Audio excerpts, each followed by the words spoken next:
Well, what's going on, guys? Thanks for joining me today, hanging out here in the beautiful Rocky Mountains, kicking it old school, doing a blade boot camp with you.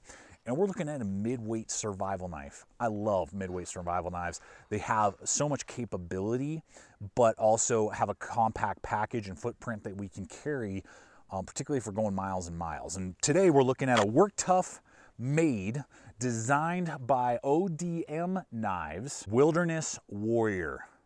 And I think that that title is extremely fitting because not only does it have every line, I mean, think of basically every midweight survival knife and what you would want it to look like, but then it definitely has some aggressive features for more of a warrior, tactical utility blade that some other, midweight survival knives don't really have. They focus more on the woods than they do on utility combat. This, I believe, has the potential with its designing to be really excellent at both, with that kind of drop into that clip, and that really cool fuller that goes all the way through, but then aggressive cutout and some good blocky jimping there, but then still giving us, like a bow drill divot and insane contouring all the way around that handle in that high saber grind, giving us just under 7 inches of reach, but feeling very well balanced. So I'm looking forward to seeing what this can do with you today. Let's go ahead, thump on it, trash on it, see what it can do, and see pros and cons, running competitive options, and see if this Wilderness Warrior is something that you might want to put in your collection. But folks, before we go any further in the video, I want to give a huge shout out to today's sponsor, and that's health code Complete Meal Shakes. Now, Ashley and I have been using these for about a month, and we've been really happy with the results because her and I, as parents of 2 fast growing boys and a full life, man, we were constantly going here and there, dropping them off at school. We got work, we got family, we got all kinds of stuff going on.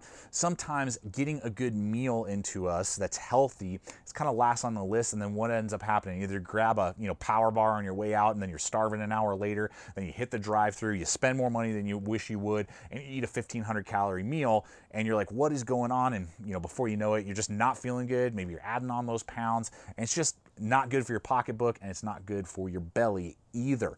Well, this is an awesome alternative. Not only do we get something that is made right here in America, but it's all natural, guys. I love the fact that it's non-GMO, it's gluten-free, it's no soy, no added sugars or sugar alcohols, no artificial sweeteners, no artificial ingredients. And one serving of this is going to give you 400 calories and 27 grams of protein. You're going to get 27 grams of healthy fats, 25 different vitamins and minerals. So, I mean, it's got so much going on. And when Ashley and I have replaced a meal with it, couple hours in, we talk to each other. Hey, are you feeling hungry? Do you want a snack? No, I'm good. This is sustaining me, which is something that I think is very important. And science is something that Health Code really wants to focus in on, really partnering with metabolic doctors to make sure that everything is, the way it should be. So we're almost done with our chocolate macadamia nut. We've already tore into the vanilla. We're enjoying both flavors. And guys, if this is something that you want to dive into and, start getting a healthier lifestyle, I encourage you to check out that hyperlink that we're going to offer to you below in the description box, as well as the 15% off promo code EATWITHGT. That'll give you 15% off your purchase. Go check them out. I don't think you'll be disappointed, and it's something that will, I believe, help both my family and your family get a healthier lifestyle and save on the pocketbook as well. And with that, let's go ahead and jump back to it. Now, what we have is a high saber grind dumping right into that fuller. That fuller not only looks good, helps with the balance a little bit, and I didn't see any issues with it. It wasn't binding up, causing any drag or anything like that. Now, what we have is a very straight edge into a good belly, into that drop tip there, giving you not only a large platform to work with for finer work, carving, cutting, being able to span about a 3-inch log shouldn't be an issue for you to baton with and split.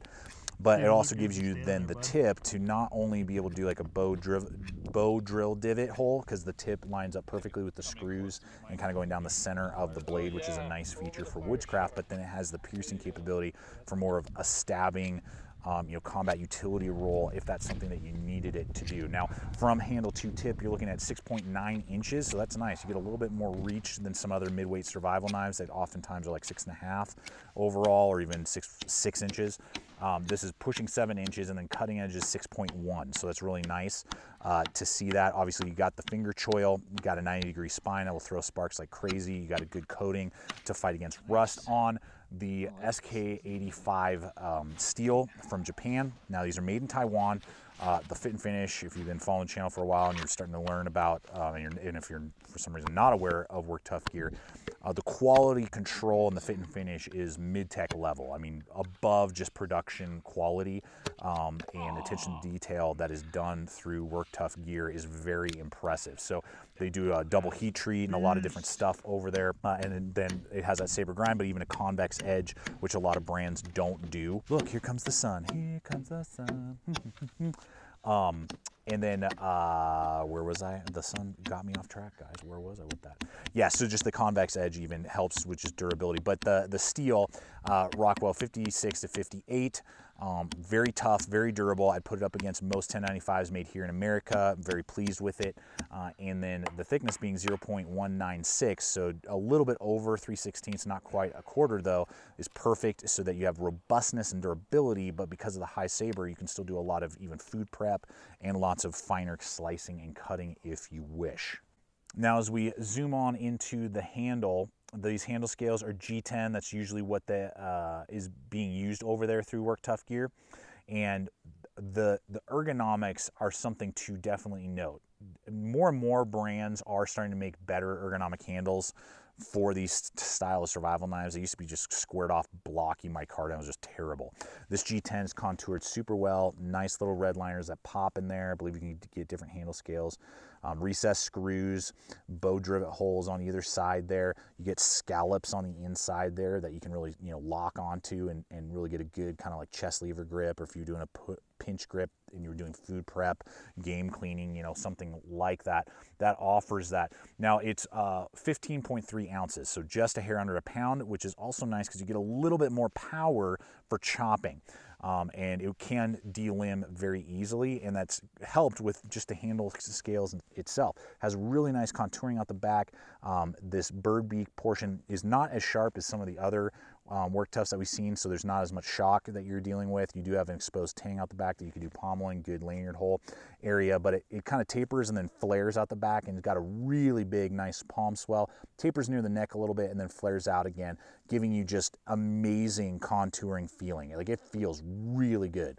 Multiple people that go with me, my buddies that film, we have large, extra large size hands, even medium, and everyone's gripping it and using it and like, whoa, this is impressive. Like, it feels really good in the hand. Then you do have that finger choil to choke up. They even kind of rounded it out a little bit, so you're not going to accidentally nick yourself and hurt yourself. That can sometimes happen with finger choils.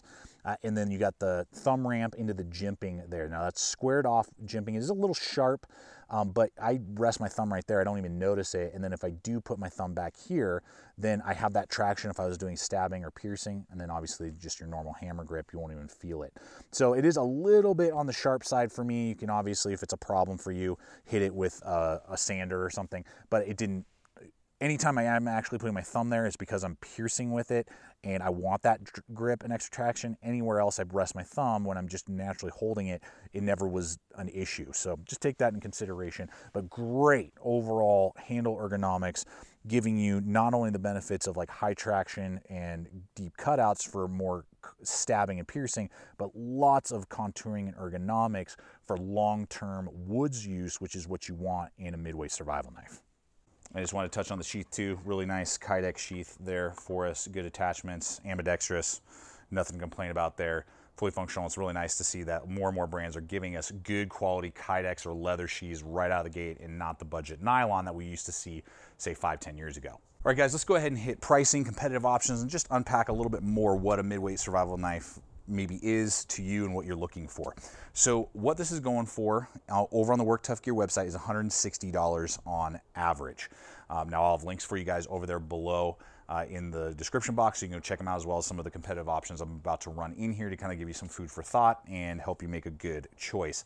Those will all be in the description box. Now, with that said, At $160, that's, you know, on the higher end of high carbon steel survival / combat utility knives. Absolutely. So that's something that you have to consider. Now I would put these absolutely on the level and quality of almost a mid-tech design. And if you do go over their site and it happens to be out of stock, just know that it will come back around. It's basically a small company that produces a batch of maybe say a 50 or 100 of a particular model. When they sell out, it's gone, and then they'll come back around to it after they've done a couple other models. So just because it's sold out doesn't mean that it won't be back around. Just keep looking. You can check them out on Instagram and Facebook as well, so you can kind of see when different designs from Work Tough gear are dropping, and then you know what's going on. So that's the pricing. I think that there's a lot going for it, but what else is out there? Well, the first up is the SE6, right? I mean, I would argue it's the plumb line for midweight survival knives. USA made, 1095 high carbon, lifetime warranty.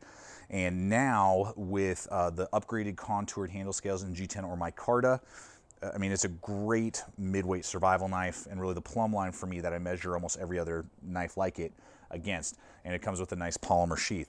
This guy's gonna run you about $130 to $140, so definitely a little bit cheaper, and you are getting the US design. Now the difference is you're getting a full flat grind, you're not getting a high saber, and you're getting not quite as much of a drop, and you don't get quite as much traction with the jimping and different things like that. There isn't quite as much of a bird beak, so this thing can definitely out-chop the SE6 if that's something you want your midweight survival knife to do. So this is things you gotta consider there, but it definitely has a little bit more combat aspects than just an SE6 that could be pushing that role, absolutely, but I would argue is much better suited in the woods for a survival knife. Now on the flip side, something that's kind of more combat utility focused, the BK7. The Becker BK7 had this bad boy and had versions of it for a long time. I even had a Camillus for a while that I kind of dumbly sold off at one point. This is designed to basically replace, Ethan Becker designed it to replace the K-bar fighting knife that has been used since World War II, giving it just some more robustness. Now, we have a high saber grind, very similar to what's here, so that's good. We got drop, clip, you know, those things which are all good, that definitely point itself more to a combat utility role. It has a nice big thumb ramp, but more of an angle. I like the less drop on the Wilderness Warrior. No finger choil, and then we have a nice full handle. Now, something to consider though, at $85, made here in America, $10.95, steel, at $85, that only comes with a nylon sheath, and that only comes with slick Gryvery handles. So if you want to upgrade that to micarta or G10, that's going to be like another 50 bucks. And then if you want to get something, say like this AZ Welke amazing custom Kydex sheath, it's going to be another like 60 bucks. So we are well, at least $160, if not $180 to get the Becker BK7 running like the Wilderness Warrior. And there are aspects of the Wilderness Warrior that it's like, boom, it's one and done, there it is. It's got a choil, maybe that's something you like, maybe something you don't, and maybe that's why the BK7 connects with you more. So things just to consider, kind of put your mind to as you are deciding on, is the Wilderness Warrior really what you're looking for? It's really, in my opinion, a beautiful blending of what a midweight outdoor woods knife, survival knife is, and what a large combat utility knife that can push into survival roles. Putting those two together, giving you the best of both worlds, is what you're getting when you are looking at a Wilderness Warrior. Well guys, there you have it. Time and time again, Work Tough gear just seems to be able to execute, regardless if it's Vic's own designs or making designs for others, like in this sense. The execution is insane, and ODM Knives has come out with just a really killer midweight survival knife that can do a lot. It has a lot of practicality, but a lot of performance in it.